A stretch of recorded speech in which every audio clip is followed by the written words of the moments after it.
Bapak, Pak Agustinus Siaan, yang sudah memberikan kesempatan dan kepercayaan kepada saya untuk memberitakan kebenaran firman Tuhan buat Bapak Ibu sekalian. Saya berasal dari Surabaya, saya Ketua Sekolah Tinggi Teologi Injili Surabaya. Nama saya Oscar Lonto, saya aslinya Manado, tapi lahir besar sudah di Surabaya. Jadi saya asli orang Surabaya. Hanya namanya saja nama dari Sulawesi Utara. Tapi nenek moyang saya asli sana. Ya. Kesempatan yang berbahagia ini kita akan bersama-sama merenungkan firman Tuhan. Nah, sebelum kita merenungkan firman Tuhan, mari kita bersatu dalam doa. Tuhan Allah yang kami puji, kami sembah. Kami mengucap syukur dan banyak terima kasih atas semua anugerah berkat yang Kau limpahkan kepada kami pada hari ini, juga pada hari-hari yang telah lalu. Terima kasih buat pagi yang indah ini Tuhan. Kami boleh bersekutu bersama, memuji, memuliakan nama-Mu. Ya Tuhan, pada pagi hari ini kami akan merenungkan kebenaran firman-Mu. Tuhan, kami mohon jamahan dan kekuatan, kemampuan daripada Roh Kudus-Mu untuk menjamah setiap hati kami, memberkati setiap hati dan pikiran kami, sehingga apa yang kami renungkan bersama ini boleh kami terima dengan pertolongan Roh Kudus-Mu, untuk kami pahami dengan pertolongan Roh Kudus-Mu, bahkan kami lakukan dalam hidup kami sehari-hari dengan pertolongan Roh Kudus-Mu. Tuhan, urapi hamba pelayan firman-Mu, agar apa yang keluar dari mulut hamba-Mu hanya seturut dengan kehendak-Mu. Kuasai ruangan ini ya Tuhan, hati dan pikiran kami untuk memuliakan nama Tuhan, merenungkan kebenaran firman-Mu. Dalam nama Tuhan Yesus Kristus kami berdoa dan mengucap syukur. Amin. Bapak Ibu yang dikasihi Tuhan, kita akan bersama-sama merenungkan firman Tuhan tadi dari Matius pasal 7. Matius pasal 7 ayat 20 sampai 23. Ya.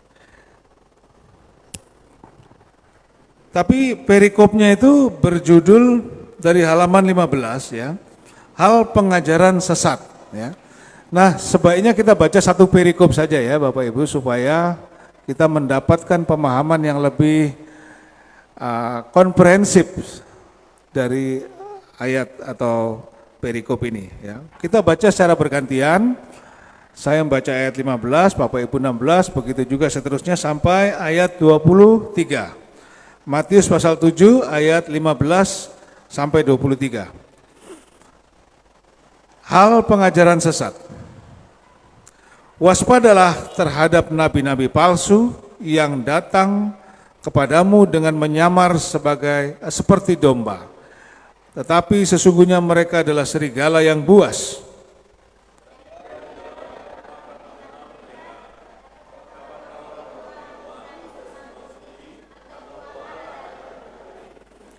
Demikianlah setiap pohon yang baik menghasilkan buah yang baik, sedangkan pohon yang tidak baik menghasilkan buah yang tidak baik.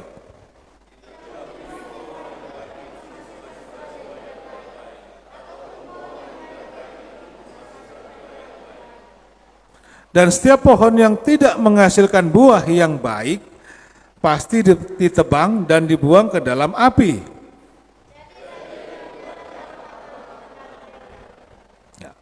Bukan setiap orang yang berseru kepadaku, Tuhan, Tuhan, akan masuk ke dalam kerajaan sorga, melainkan dia yang melakukan kehendak Bapa-Ku yang di sorga.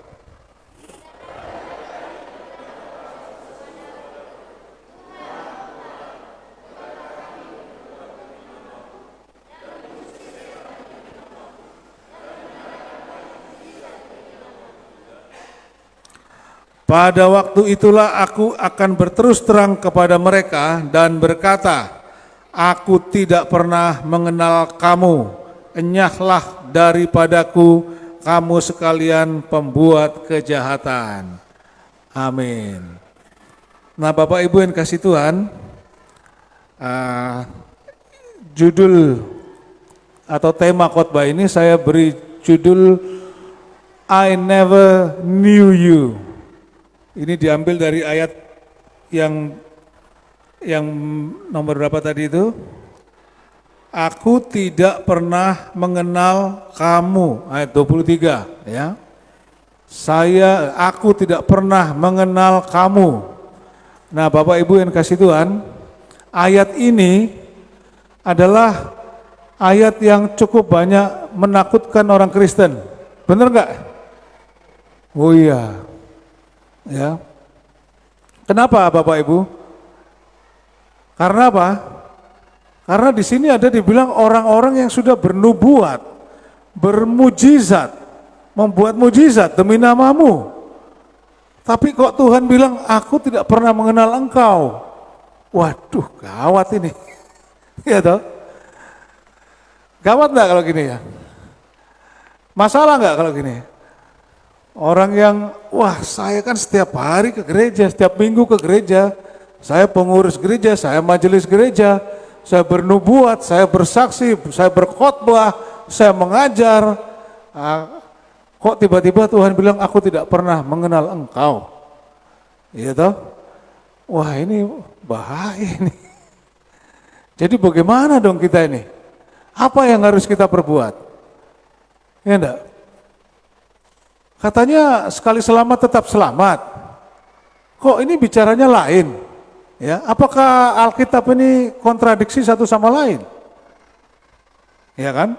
Nah, sebagai orang percaya, kita butuh mengenali Tuhan kita melalui apa namanya? Fir'aun. Bukan. Masa Fir'aun, melalui firman-Nya. Di mana firman-Nya? Di dalam Alkitab, bukan lewat mimpi-mimpi. Bisa betul, tapi yang paling jelas, otentik, tak terbantahkan adalah lewat firman Tuhan yang sudah tertulis, yang sudah ditulis di dalam Alkitab. Ini Alkitab tidak main-main Bapak Ibu, 2000 tahun isinya tetap ini.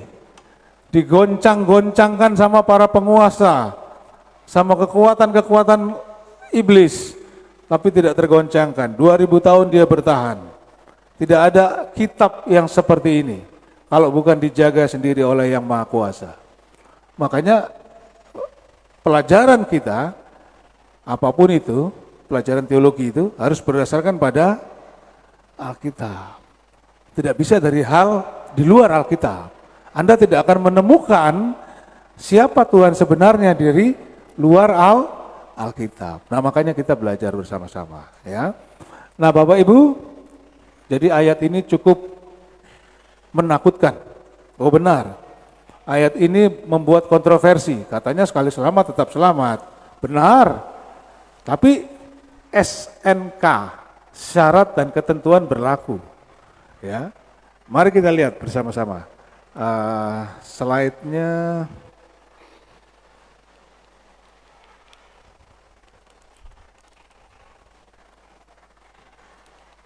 Nah, ini dia ya. Bukan setiap orang yang berseru kepadaku, Tuhan, Tuhan, akan masuk ke dalam kerajaan sorga.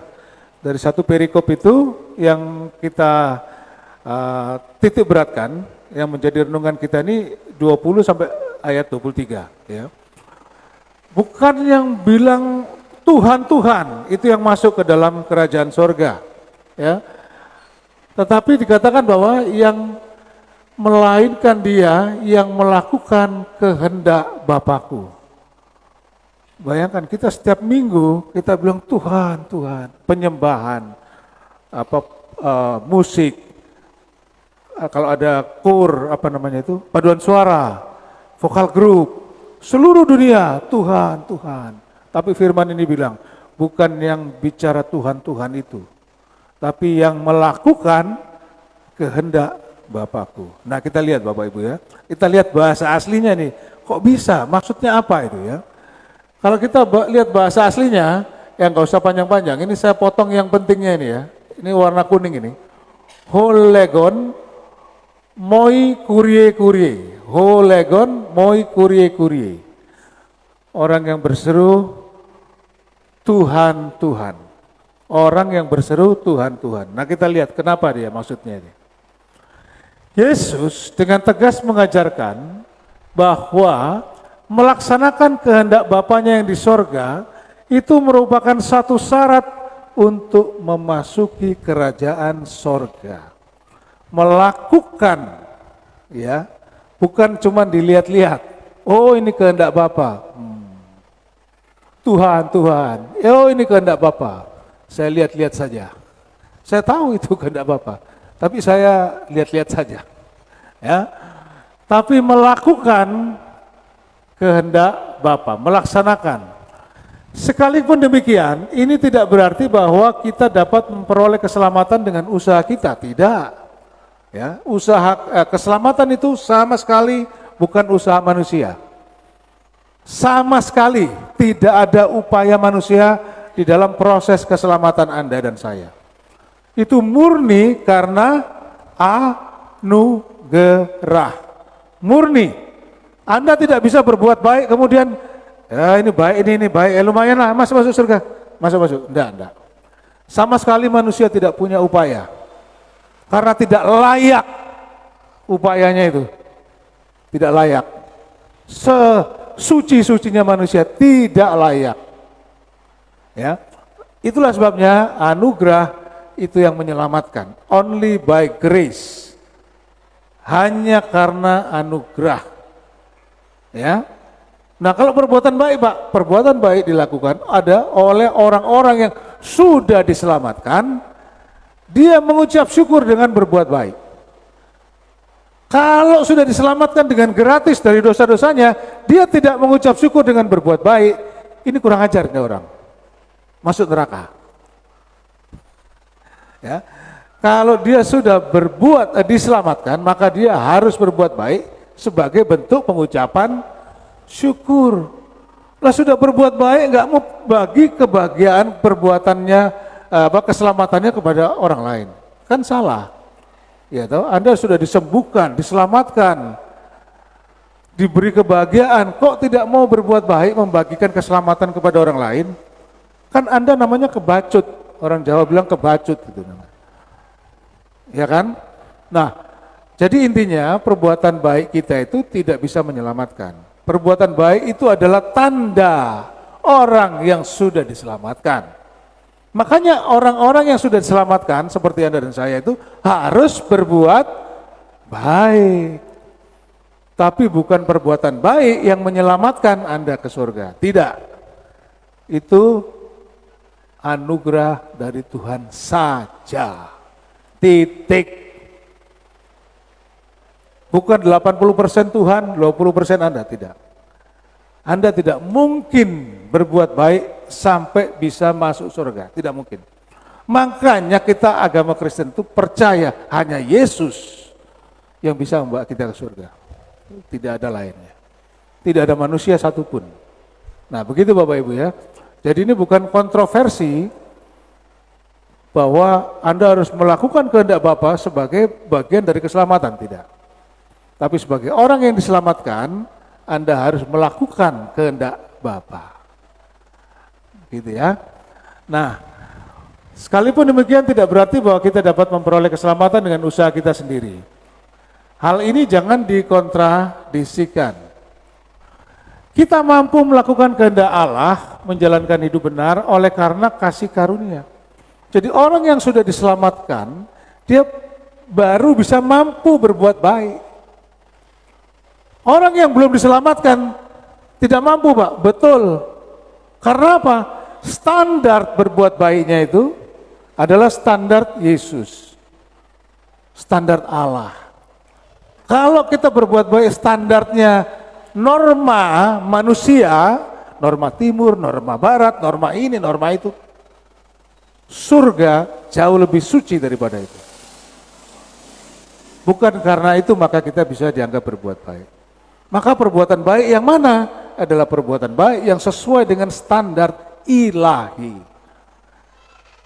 Itulah sebabnya perbuatan baik itu hanya bisa dilakukan oleh orang-orang yang sudah kenal standar ilahi itu. Standarnya adalah Yesus. Sisanya Anda tidak mungkin berbuat baik. Ya, jadi perbuatan baik yang di sini adalah perbuatan melaksanakan kehendak Bapa. Standarnya Yesus. Di mana? Di Alkitab. Iya toh? Nah, gitu ya Bapak Ibu ya. Perbuatan baik itu ada standarnya. Bukan dia so baik, dia so kasih kita uang, dia so kasih kita makan. Belum tentu. Itu bukan perbuatan baik yang dimaksud. Iya memang baik, tapi perbuatan baik standarnya itu ada standarnya. Ya, Kristus itu standarnya. Salah satu Kristus bilang apa itu? Mengorbankan diri untuk orang lain.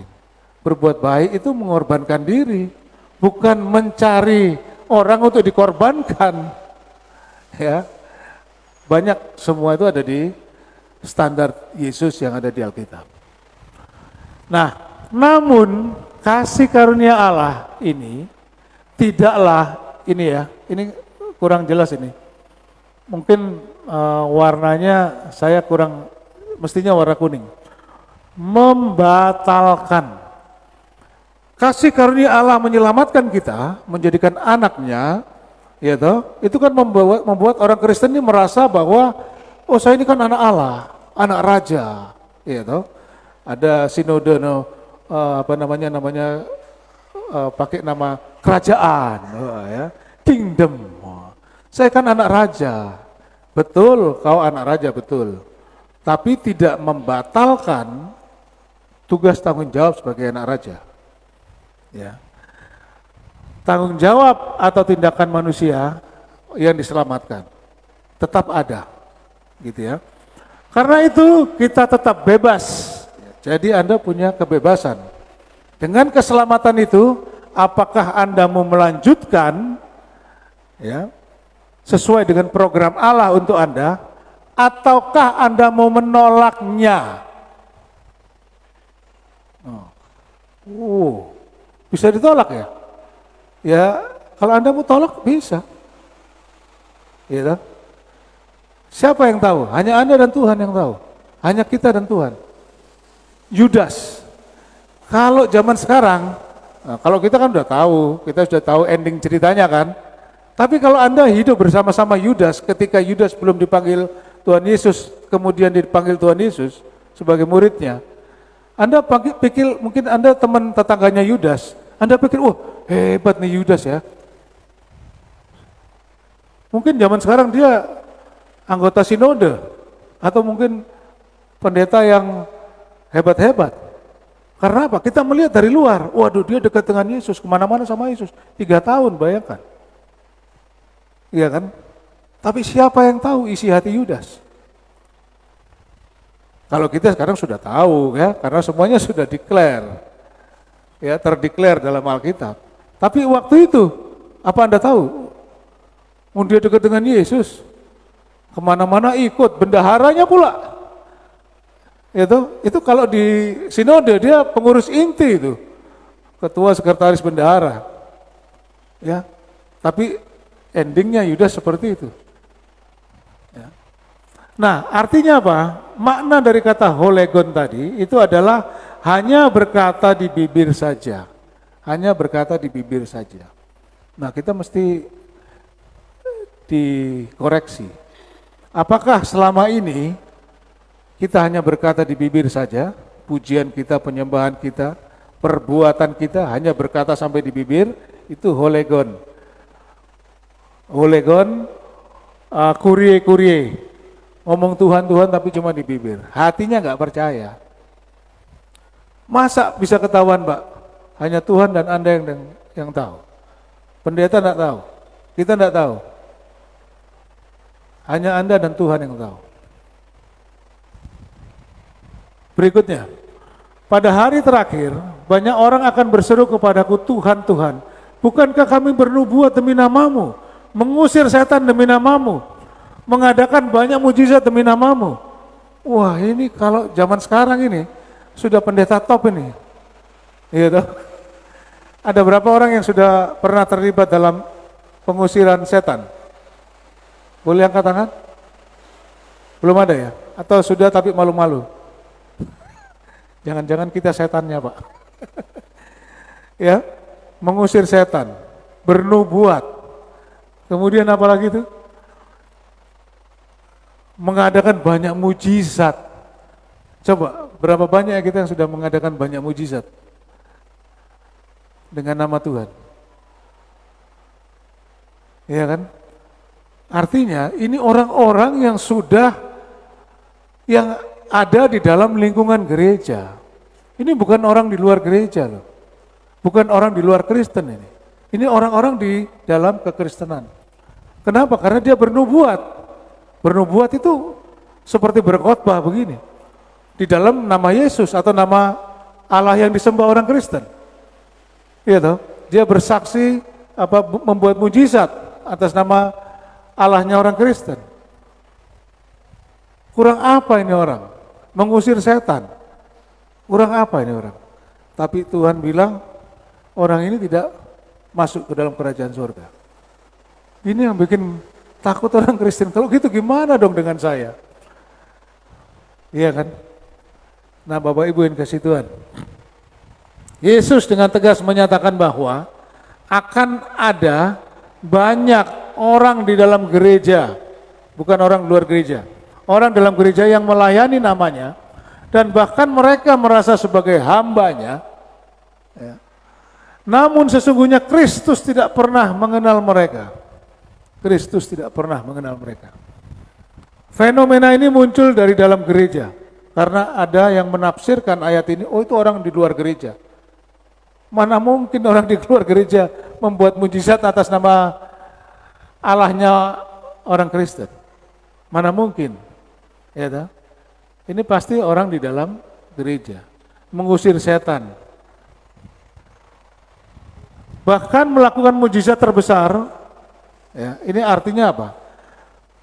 Kita melakukan mujizat atau Tuhan memakai kita sebagai orang yang melakukan mujizat atau pengucapan nubuat yang paling dahsyat atau khotbahnya dahsyat atau pengajarannya dahsyat atau pendidikannya dahsyat, mungkin sudah profesor, doktor, kabur atau bocor dalam dunia teologi atau apapun ya, itu bukan menentukan, bukan bukti yang cukup bahwa seseorang memiliki iman yang menyelamatkan. Bukan bukti yang cukup bahwa orang itu memiliki iman yang menyelamatkan. Dan hal semacam itu tidak akan berguna untuk membuktikan bahwa dia dikenal oleh Allah. Tanpa iman yang menghasilkan kekudusan yang benar, punya experiences dengan Allah. Tanpa iman yang benar, tanpa iman yang mengalami pengalaman-pengalaman bersama Allah, yang nantinya akan terlihat oleh dunia, kita jangan menganggap itu bukti. Wah, saya melayani dari usia muda, Pak. Sudah 40 tahun saya melayani. Belum jaminan. Belum jaminan. Anda lihat banyak sekarang pendeta besar yang jatuh, ya, pengkhotbah besar yang gelundung, bahasa Jawanya itu, terjungkir. Ya. Hati-hati. Itu bukan jaminan. Para pemimpin gereja dan setiap murid Tuhan tidak bisa menganggap, nah ini perhatikan, ini ada dikasih warna kuning terang. Keberhasilan dalam pelayanan sebagai standar untuk menilai hubungan mereka dengan Kristus. Bayangkan. Keberhasilan dalam pelayanan jangan buru-buru dinilai sebagai keberhasilan mengenali atau menilai hubungan Anda dengan Kristus. Ini kan menempeleng semua hamba Tuhan nih, ya toh? Termasuk saya. Saya sudah 8 tahun dan menghasilkan puluhan pendeta, puluhan doktor, puluhan master teologi, puluhan sarjana teologi. Tapi kata-kata ini betul-betul menempeleng. Keberhasilan pelayanan seorang hamba Tuhan tidak bisa dijadikan penilaian apakah dia dekat dengan Tuhan. Hui. Jadi apa yang kita buat ini selama ini? Iya tak? Itu makanya kita perlu mengoreksi kembali. Nah, kita lihat selanjutnya. Keberhasilan pelayanan versi dunia. Nah, ini versi dunia nih. Pengajar yang hebat. Profesor, doktor, kaburator bocor tadi. Pendidikan teologi yang tinggi. Lulusan Amerika mana-mana apa. Ya. Pemberita Injil yang berapi-api. Semangatnya berapi-api. Mujizat-mujizat. Bahkan mujizat terjadi. Orang sakit datang sini sembuh. Orang lumpuh datang sini berjalan. Dapat diadakan di bawah pengaruh kuasa iblis. Wow, masa Pak? Itu fakta. Ya. Kita lihat berikutnya ya. Paulus menerangkan bahwa urapan yang tampaknya penuh kuasa dapat merupakan pekerjaan iblis. Urapan yang kelihatannya penuh kuasa itu dapat juga merupakan pekerjaan iblis. Anda lihat di 2 Tesalonika 2 ayat 9 sampai 10. Catat aja nanti Anda buka di rumah. Ya. Kemudian berikutnya, iblis pun menyamar sebagai malaikat terang. Iblis menyamar sebagai malaikat terang. Jadi bukanlah suatu yang ganjil jika pelayan-pelayannya menyamar sebagai pelayan-pelayan kebenaran. Waduh. Sampai begitu ya. Iya. Sekarang Bapak Ibu ya, kalau ada intel di sini, di antara Bapak Ibu ini, ada intel dari polisi atau dari TNI untuk mempelajari bagaimana jemaat di sekitar sini, bagaimana gereja ini. Kira-kira Anda tahu nggak kalau dia ada di tengah-tengah ini? Ya, pagi Pak, selamat hari Minggu, mari masuk. Ketahuan nggak kalau dia itu intel? Nggak ketahuan, orang dia menyamar kok. Kalau dia menyamar pakai baju polisi, pagi, selamat hari Minggu, ya ketahuan. Ya, kan? Masalahnya intel itu menyamar seakan-akan dia menjadi orang yang ada di tempat itu. Demikian juga iblis. Iblis bisa menyamar di dalam gereja untuk memperalat pendetanya, memperalat hamba Tuhannya, memperalat setiap pekerjanya. Hati-hati. Ini menempeleng setiap pekerja dan hamba Tuhan. Iya kan? Tidak mudah. Bukan dilihat dari keberhasilan versi dunia. Ya. 2 Korintus 11 ayat 14 sampai 15. Anda bisa lihat itu kata-kata. Iblis pun menyamar sebagai malaikat terang. Tindakan ini merupakan perbuatan nabi-nabi palsu. Mereka ingin memanipulasi jati diri, menyamar seperti domba, padahal aslinya serigala. Ya.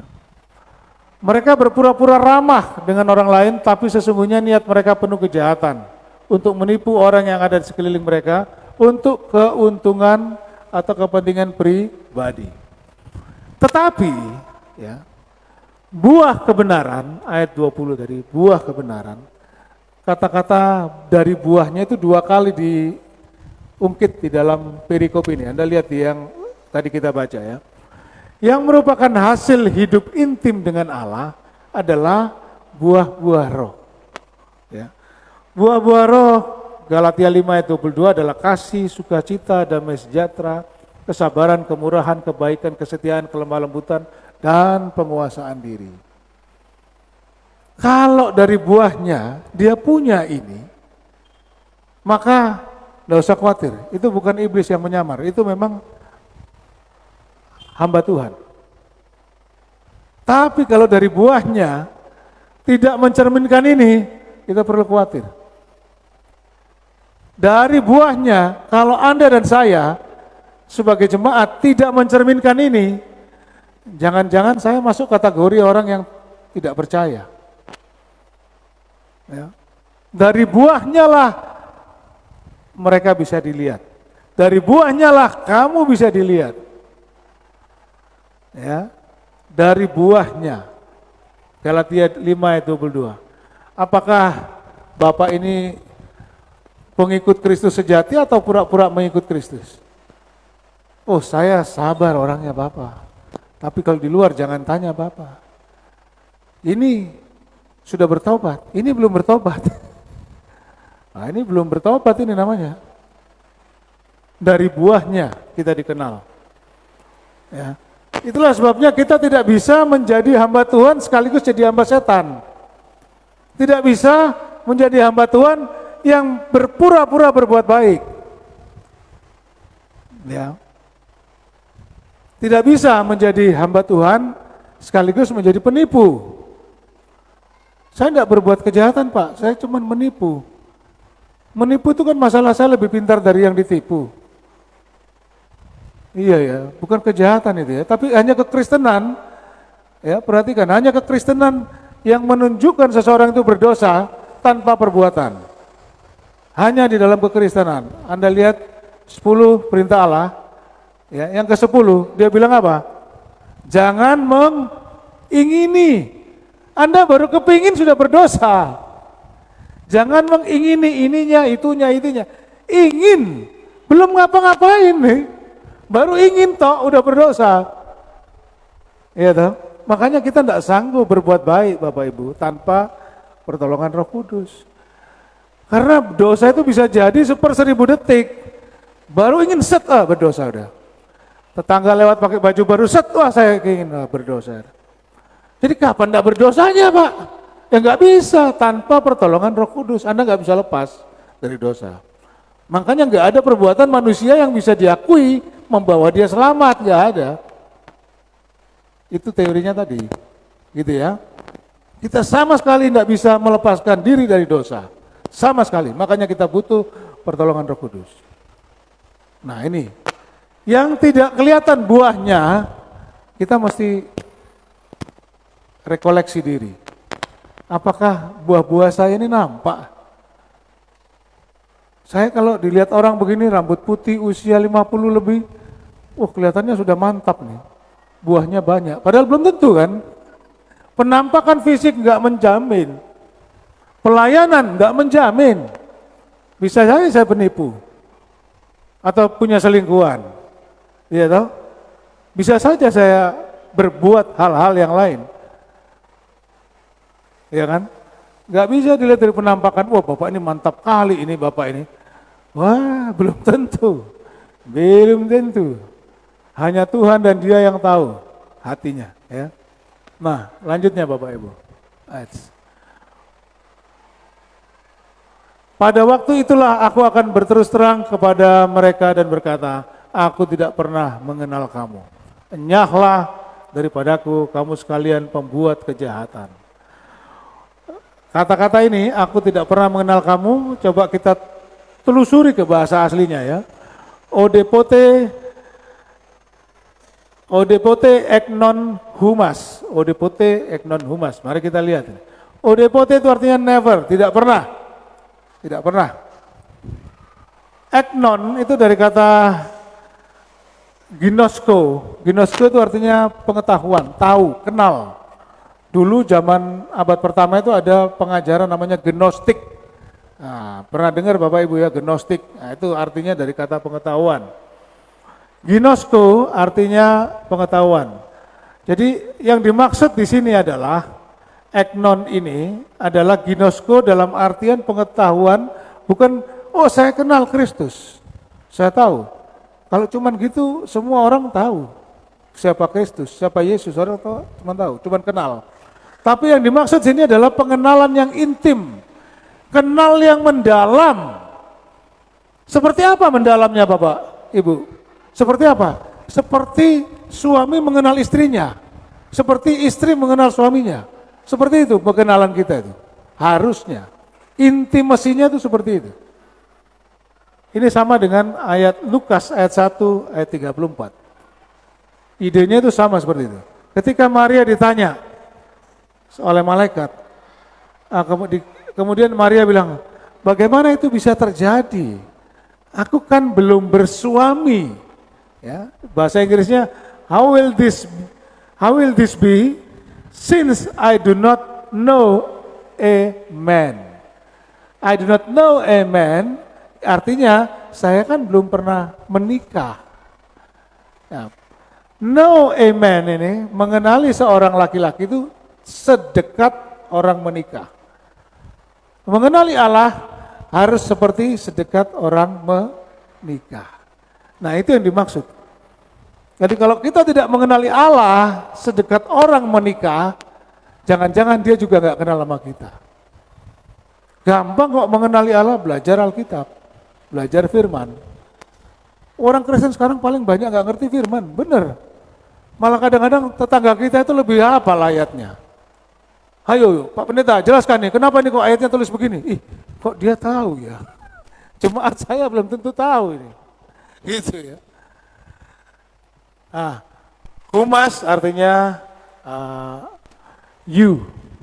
Jadi aku tidak pernah mengenal kamu. Poinnya di sini adalah pengenalan itu seperti apa? Seperti suami istri. Kedalaman pengenalan kita kepada Tuhan harus seperti suami dan istri. Jadi kesimpulannya Bapak Ibu, yang pertama, percaya. Oh iya, saya udah percaya, saya dari kecil percaya Bapak. Tapi kalau cuma percaya, setan juga percaya. Ya, nanti kita lihat ayatnya. Percaya. Yudas tidak percaya. Loh, Yudas gak percaya? Iya. Lah kok 3 tahun jadi bendahara sinode? Jadi bendaharanya Tuhan Yesus, para rasul. Makanya itu, gak kelihatan dari luar itu. Yang kelihatan hanya yang tahu hanya dia dan Tuhan. Ya. Yang kedua, beriman ya. Percaya kemudian beriman, naik levelnya. Beriman itu tuh mempercayakan dirinya. Apapun yang terjadi saya percayakan diri saya kepada Tuhan. Itu beriman kepada Tuhan. Dan intim, punya intimasi, punya kedekatan ya, dengan Allah. Orang ini artinya orang ini berjuang melawan dosa-dosanya karena dosa tidak bisa mendekatkan diri dengan Anda. Ya. Jadi kalau Anda mau sukses, ini teologi sukses ya. Sebetulnya gampang. Anda lihat bangsa Yahudi kalau mau perang, ya, orang Yahudi, bangsa Israel kalau mau perang, apa yang dia lakukan? Para imamnya itu mengkuduskan diri. Jadi kalau Anda mau diberkati, cuma satu caranya, kuduskan dirimu. Kalau mau sukses, mau bekerja sukses, mau bisnis sukses, rumah tangga sukses, cuma satu, kuduskan dirimu. Semuanya akan beres. Ya toh?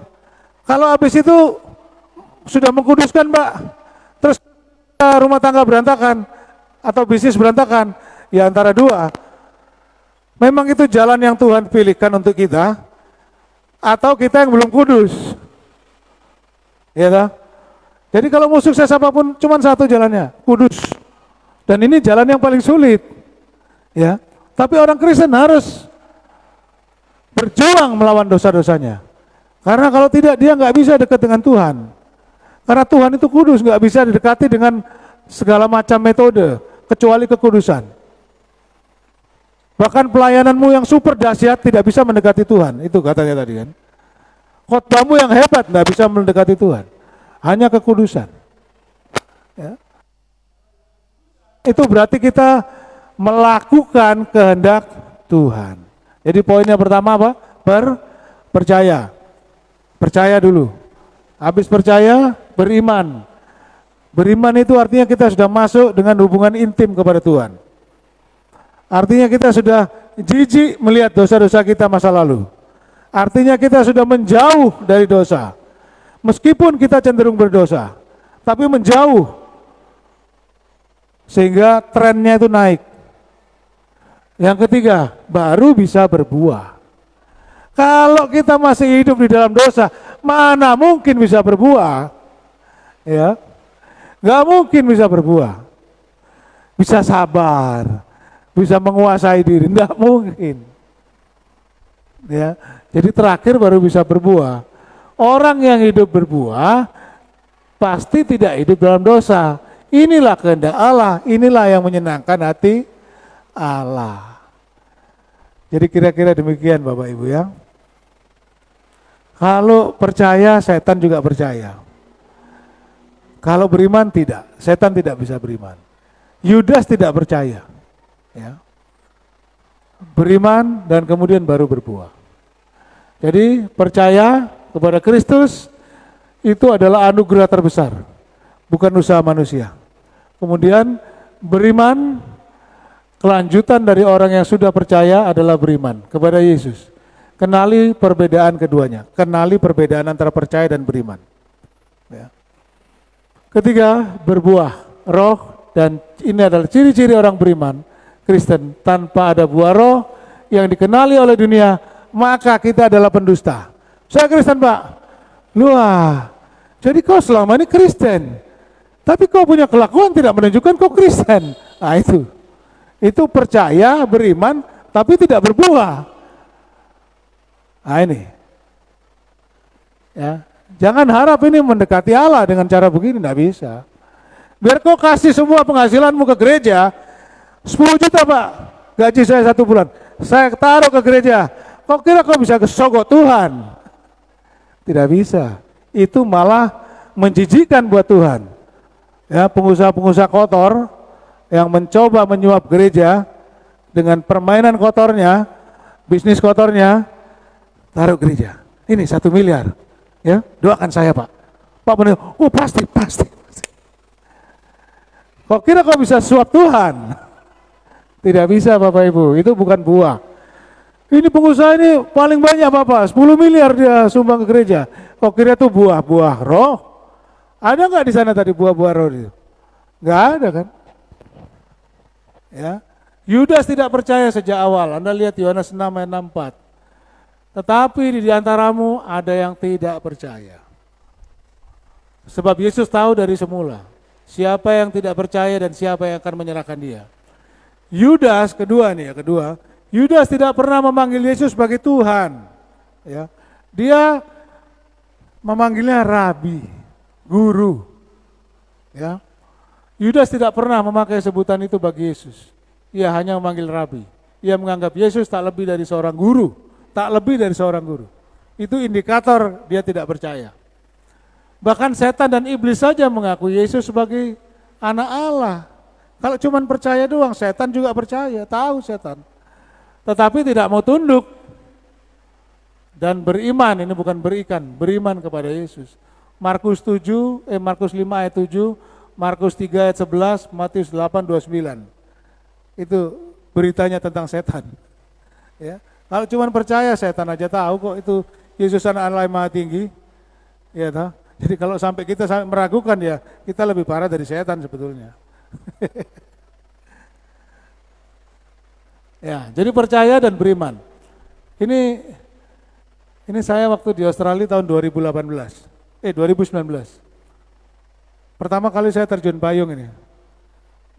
Tandem artinya sama, saya harus beriman ini.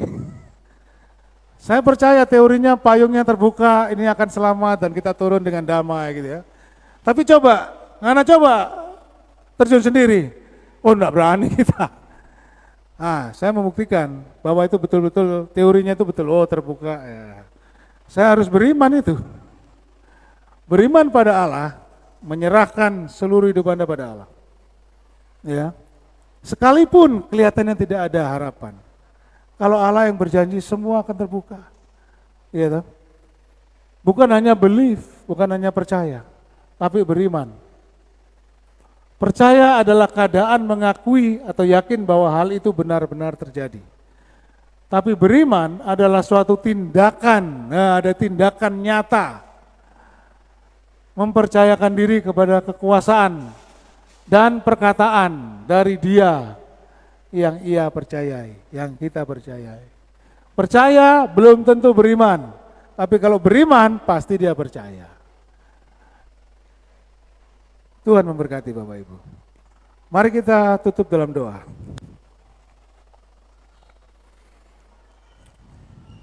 Tuhan Allah, kami puji, yang kami sembah. Kami mengucap syukur dan banyak terima kasih Tuhan buat firman-Mu yang boleh kami renungkan bersama. Tuhan, kiranya hati dan pikiran kami dikuasai oleh Roh Kudus, diberi pemahaman yang sempurna oleh Roh Kudus, sehingga kami pulang tidak sia-sia. Kami pulang membawa renungan firman-Mu ini dalam kehidupan kami sehari-hari, sehingga kami menjadi orang-orang yang bukan hanya percaya, beriman, tapi juga berbuah dalam hidup kami. Dan buahnya itu boleh dilihat oleh dunia, boleh dilihat oleh tetangga-tetangga kami, boleh dilihat oleh keluarga-keluarga kami. Kami boleh menjadi saksi-Mu, menjadi alat-Mu ya Tuhan. Dimanapun kami berada, kami boleh berbuat baik seturut dengan standar Kristus. Kami boleh melakukannya karena kemampuan Roh Kudus yang memberkati kami, yang memampukan kami. Tuhan, tolong kami, jangan biarkan hidup kami sia-sia. Hidup kami saat ini Tuhan kami serahkan ke dalam tangan-Mu. Biarlah sisa hidup ini boleh berkenan di hadapan-Mu. Tutup bungkus kami dengan kuasa-Mu Tuhan. Terimalah pertobatan kami Tuhan. Jangan kami jatuh kembali. Jangan kami tinggal di dalam dosa-dosa kami. Dalam nama Tuhan Yesus Kristus, kita yang percaya sama-sama katakan amin.